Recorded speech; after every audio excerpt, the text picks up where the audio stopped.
কত সুন্দর গ্রাম্য পরিবেশ, ইরি ধানের জমি, চতুর্দিকে শুধু সবুজ আর সবুজ, সবুজে ঘেরা এই দেশ আমাদের। এদিকেই হচ্ছে আমাদের জমিনগুলো আর কি, ধানের যে জমিন, আবাদি জমিনগুলা। বেসিক্যালি আমার এদিকে আসা হয় না, তো ভাবলাম আজকে একটু এদিকে ঘুরে যাই। আর এখান দিয়ে জমিগুলা, এই জমিগুলা কিবা সব না আর কি, এখানে আছে, ওই মাঝখান দিয়ে আছে, ওই পাশ দিয়ে আছে, আবার ওই কর্নার দিয়ে আছে। আর এই জমিটা, এই ক্যামেরাটা সাথে করে নিয়ে আসছি, দেখি একটু ফুটেজ নেওয়া যায় কিনা, এই জন্য আর কি আসা। আসলে এইসব জায়গা আর কি নিরিবিলি জায়গা, নির্জন জায়গা, এদিকে ঘুরতে ভালো লাগে। তো আসলে ব্যস্ততার কারণে এদিকে একটা আসা হয় না, তাই ভাবলাম এদিকে একটু আসি। এই হচ্ছে অবস্থা। তো একেবারে খালি পায়ে আর কি, লুঙ্গি পরে, একটা টি শার্ট পরে চলে আসলাম।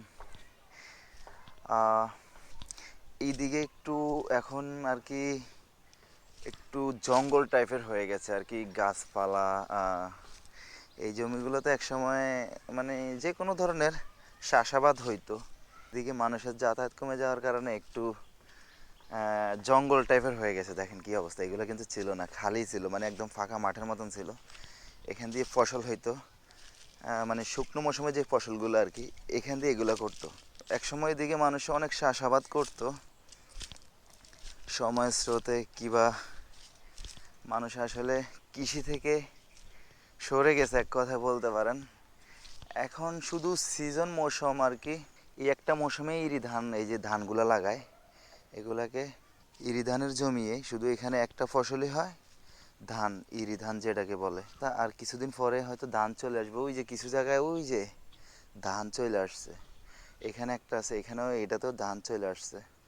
এগুলাতে কিছুদিন পরে, এগুলাতে এখনো আসে নাই, হয়তো কিছুদিন পরে এগুলাতে ধান চলে আসবে। তো ভাবলাম যে 5 দিন প্রায় হয়ে গেল, যদি এই দিকে একটু না যাই তাহলে পরিপূর্ণ যে ভালো লাগাটা আর কি, এটা হয়তো মিস করবো। এই জন্য ভাবলাম না, আজকে একটু এদিকে ঘুরে যাই। ওদিকে আর যাবো না, অনেক প্যাক কাদা পানি।